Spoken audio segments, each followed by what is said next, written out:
My 29 male best friend Jess, 29F, keeps on mentioning my ex, 29F, in front of my fiancée, and I am thinking of cutting her off. I want to know if I am overreacting, or if Jess is in the wrong. For context, Jess and I went to the same high school and the same college. We were friends in high school. However, since we both went to the same out-of-state college, we became best friends since then. We have always been there for each other during the best and worst times. However, things have always been platonic, and she is more like a big sister to me, who made sure I stay on the right track. I have only been in 2 long-term relationships so far. One was with my ex Lisa for 7 years. We met in college and dated all through our college years. Lisa and Jess also became good friends, too. After college, Lisa and I just grew apart and had different goals in life. I became boring after college as I was working on my PhD while doing a full-time job. Lisa broke up with me as she wanted to party on weekends, while I was home studying. I was heartbroken, but I don't think I ever blamed her or had resentment towards her, as I understood my decisions were selfish and should not hold her back from having the best life. Jess always stood by me and comforted me during that time. Jess and Lisa were good friends and Jess always kept on telling me that Lisa loves me and will be back one day when I am ready. I foolishly held on to that hope and stayed friends with Lisa. That was until I met my fiancée Yang. After I finished my PhD, I got a nice job in a big tech company. Yang joined our team a year after me. We started going out for drinks and dinner and we started dating seriously pretty soon. We are happy together and financially in a great place. Needless to say, I stopped talking to Lisa after I started dating Yang. I proposed to Yang a year after we started dating and got engaged last year. Jess has been acting weirdly since we got engaged. One of the first things she said to Yang after we got engaged was how I had planned the same thing for Lisa, proposing on a local hiking trail. It was a bit off-putting that she was bringing up Lisa, whom I broke up with almost 5 years ago, on such a happy occasion. However, Yang asked me to not spoil my mood, as she felt Jess was just commenting on how I had that plan in mind for years. Since then, every time we meet, Jess without fail brings up Lisa and how the things I am doing are all the things I had planned with Lisa. This happened when we bought a house, planned for vacations, etc. Jess always starts with some nostalgic story and then brings up how Lisa and I were so happy together. She is still good friends with Lisa and keeps giving me updates about Lisa and how great Lisa is doing at work when no one is asking for it. It felt like she was painting a rosy picture of Lisa to Yang and telling Yang that she would always be second to Lisa. Yang told me Jess's comments bothered her, and I also felt the same. I have brought this up with Jess many times and asked her not to do it. However, she says she will try, but since I dated Lisa for 7 years, she would be part of many stories from the past. Also, she asked me why talking about Lisa bothers me and if I still have feelings for her. I have reduced hanging out with Jess. However, she is close with my mom and is always invited to all our family parties and holidays. I talked to my mom and sister about this and they feel I am overreacting. They feel Jess is just telling stories, and since the stories are mostly from college days and later, Lisa will be a character in the story. They also feel I should not be bothered by Jess mentioning Lisa since we broke up a long time ago. I feel that it's disrespectful to Yang, as she doesn't need to hear about all the fun Lisa and I had when we were together and how we were planning to get married. Do you think I am the asshole to stop here, or Jess is truly acting out of line? Update 1. I wrote a post a month ago regarding my friend Jess mentioning my ex constantly in front of my fiancé. Thanks to everyone who commented, and how inappropriate it was. However, the last month has been nothing but crazy and I'm still trying to make sense of what happened so far. After my post, I decided to talk to Jess and gave her an ultimatum not to speak about my ex Lisa again. I know Jess and Lisa are still friends, but I was uncomfortable of her comparing my fiancé Yang with Lisa all the time. I broke up with Lisa 5 years ago, and she is nothing but a faint memory in my past. Jess kept on defending herself and telling me that I was with Lisa for most of my adult life and it's hard to tell any stories from the past without including her. She also blamed me for being emotionally childish and just forgetting about Lisa when she was with me for 7 years. Finally, Jess agreed that she will not bring up Lisa in front of Yang, and I should also not treat Lisa as she does not exist since she is still Jess's friend. I informed Yang about our conversation. Although she was appreciative about it, she said I did not need to do it and she knows how much I love her, and every time Jess brings up my Lisa, she feels sorry for Lisa that she let a guy like me go. Yang went to visit China 2 weeks ago for a month as we plan to get married in her hometown. She is taking care of her shopping as well as preparations for the wedding. Jess invited me to her house that Friday for dinner as I was home alone. I am also good friends with her husband, and we were all just chatting and drinking in the living room. Around 7:30 p.m., the doorbell rang, and Jess excitedly went to open the door. To my surprise, it was fucking Lisa at the door. She was all dressed up as if she were ready for a date and came in. I had not seen her in person for almost 3 years and I was shocked to see her. She sat down and started making small talk with me. I was extremely uncomfortable and went into the kitchen to talk to Jess. I was angry at her and asked her what was going on. She kept on telling me that it's been 5 years since the breakup and to get over it and be nice to Lisa. She said Lisa was excited to meet me and she thought we were all adults and could have one fun evening together. We had a fight and I told her that she should not have invited Lisa after our conversation the other day, and I do not want to be friends with her anymore. I went into the living room and politely excused myself and told everyone that I had a work emergency and had to leave early. Lisa looked sad, but I genuinely felt uncomfortable to be made to hang out with my ex without my consent.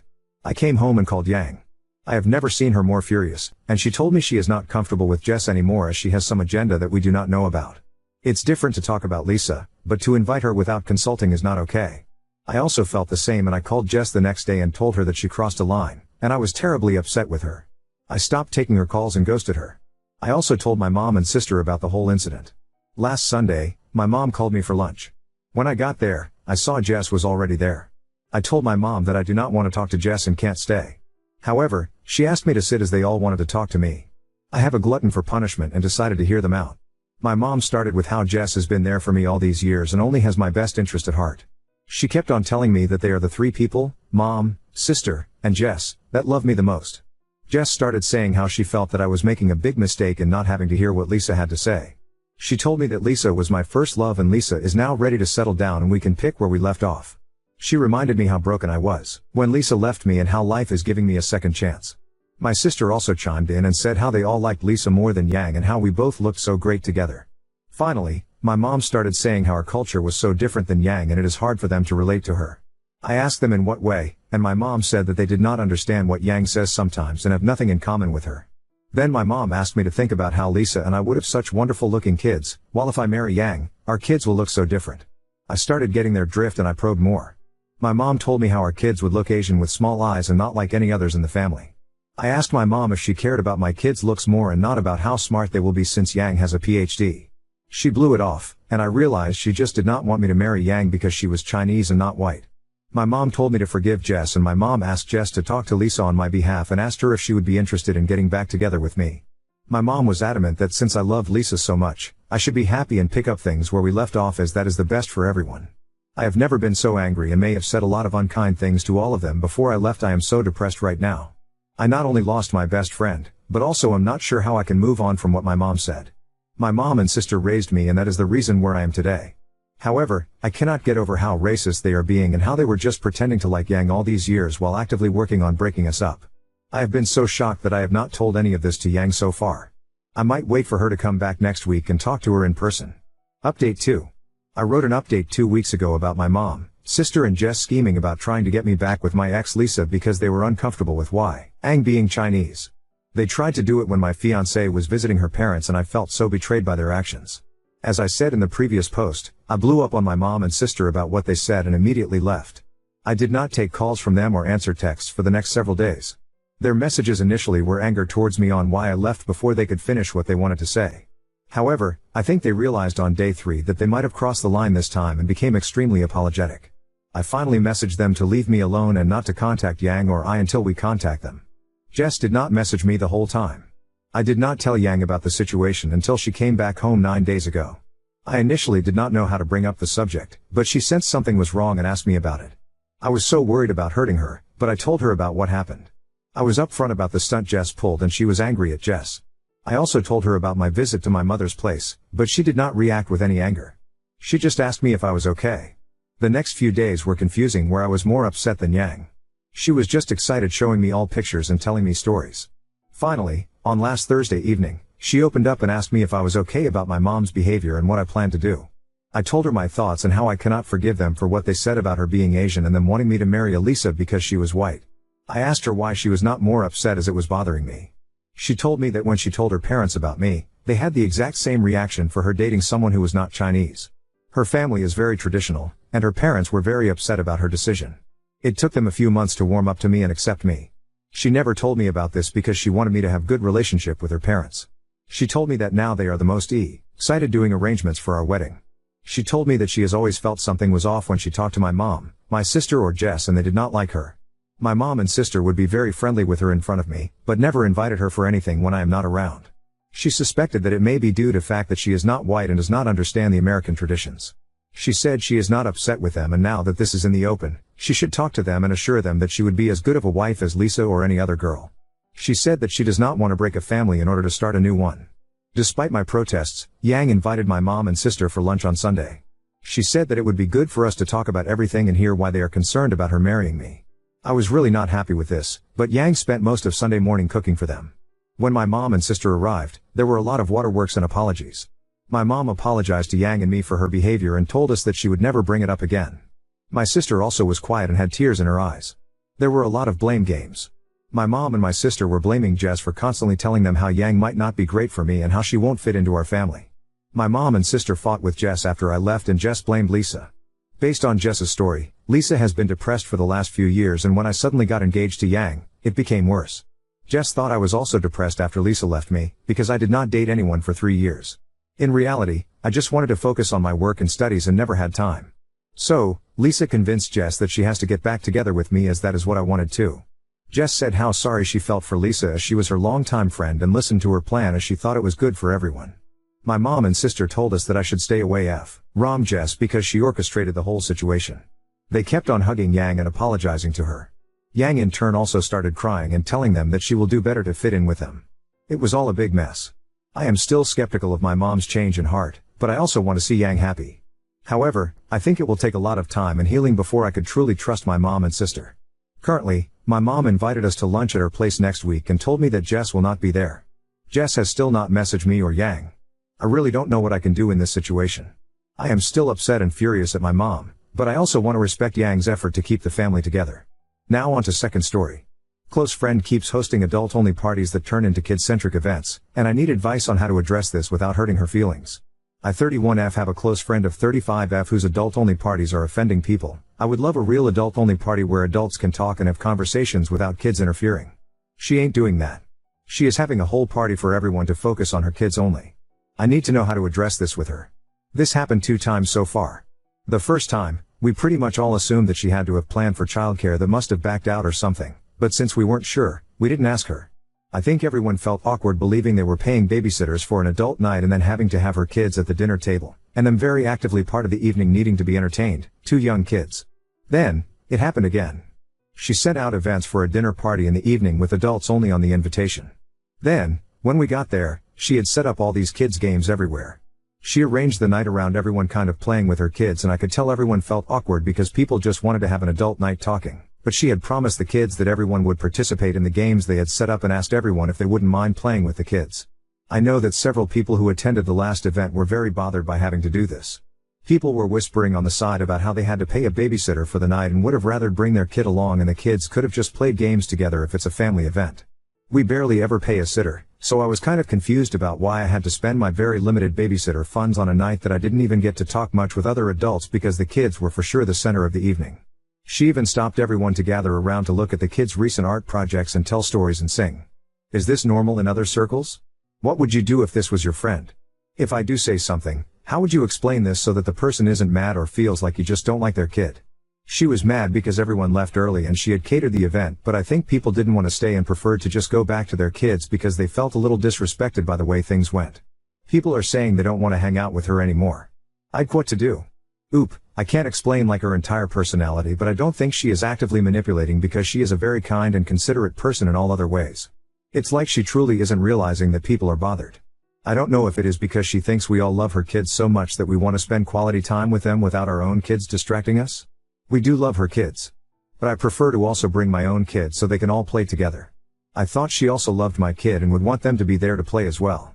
If that's not the case, then I guess the friendship would be over. Update 1. I never expected so many people would have been interested in his situation, but I think it helps me feel vindicated that the situation was just as strange as I had perceived it to be. I wanted to wait for the kids to get back into school so we could discuss it in person.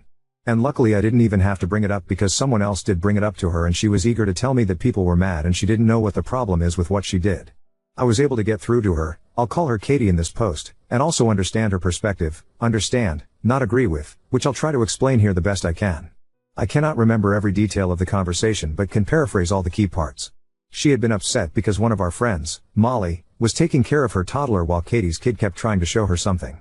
Katie noticed this and felt bad that her daughter just wants to share things with people she thinks of as her family/aunts. We are just friends, but the kids call each other aunts and each other's kids cousins, so she wanted to build a stronger relationship between her kids and her close friends. She thought that spending time with her kids away from our kids would be the way for us to show her kids better attention. This is especially important to her because she is an only child, her parents are dead, her husband is an only child and his parents are dead. Her children have no biological family. She is worried about what will happen to them if she died, etc. Her mom died when she was a teenager and she feels anxious about her health. She doesn't feel that other people's kids need this same type of bond with her because our kids have biological aunts, uncles, and cousins. She thinks they should be able to go spend time with their biological family and assumed that we were all sending our kids to our family and not paying a babysitter. She has no understanding of what it's actually like and romanticizes it. She was shocked to find that my siblings don't just drop their lives to babysit my kid. People who have siblings still pay babysitters, and did for her parties. She feels that she paid for all the food and wine and that alone should cover the expense of the babysitter even if we did pay one. She knows that paying a sitter plus dinner would still cost more since she catered everything from a very expensive place and we should have just been happy to get free food and drink, and if playing some kids game is the price for that, it's not a bad price. Essentially, she argued at first that if someone pays for everything, they can decide, and if we want a different type of gathering we can foot the bill and throw that gathering. Now, how I handled this. That last note did eventually change to a more understanding perspective as I explain more and more about how even though she is technically right, she cannot maintain strong friendships with this mindset. You cannot provide meals for people with strings attached and deception involved, we didn't know until we got there, and expect us to love it. She can do whatever she likes, but people can also end a friendship if they like, so she is free to do it but not free from the consequences of it. I also was very clear to her that if her goal is to get stronger bonds for her kids, the way to do that is to love and bond with our kids and include them. That part seemed to be totally unexpected to her. I had to explain that people will be so upset by the fact that she isn't including their kids in kid events or isn't accepting that a parent needs to take care of their own kid first before focusing on hers that they won't even want to be part of her family because that isn't what a family is. My sister doesn't expect me to leave my kid behind and be only with my nephews. My sister would never tell me to not bring my daughter to a family event because she loves my daughter and that makes me love her and my nephews even more. I had to explain all this. Lastly, she is rich and did grow you. Rich, and as the only child she admits that she struggles to see things from other perspectives or to consider others' feelings, and she has to make a conscious attempt to really see outside of her own wants and needs. She said she even talks about this in therapy and that's why she goes out of her way to do nice things for us. I put some examples of her acts of kindness in the original post, because that's her way of trying to actively be a generous and caring person. She did cry as expected, especially when she was talking about her kids not having any family and her mom and dad dying, and I'm very glad I did not mention it at the parties like everyone suggested, because I would have never wanted her to do that in front of people. It goes deep and she needs therapy to continue working on it. Overall, she did come around to the realization that she needs to alter her way of thinking about it and do things differently if she wants to achieve what she claims. She continued to reiterate how much her kids love me, and how much she does love my kid too. She said she wants to do things the right way, she just is frustrated because what makes sense to her doesn't make sense to other people, but she accepts that it's her who will need to fix her way of thinking. A lot of crying and some arguing, but overall, it does appear that we are still friends. We hugged, and she said she is going to do something nice for everyone and their kids. If anyone still has questions about specific things said, I can try to answer in comments. Appreciate everyone's help. I felt much better going into it knowing that I was not wrong for standing my ground on this. It went as well as I could hope. Tough at first but cooled down and became more emotional than an argument. I think she needs to continue therapy about her parents because she is holding on to a lot about her mom dying and her dad just used money to take the place of raising her after she died. Then he died too. There are some things that money can't buy, in this case social awareness.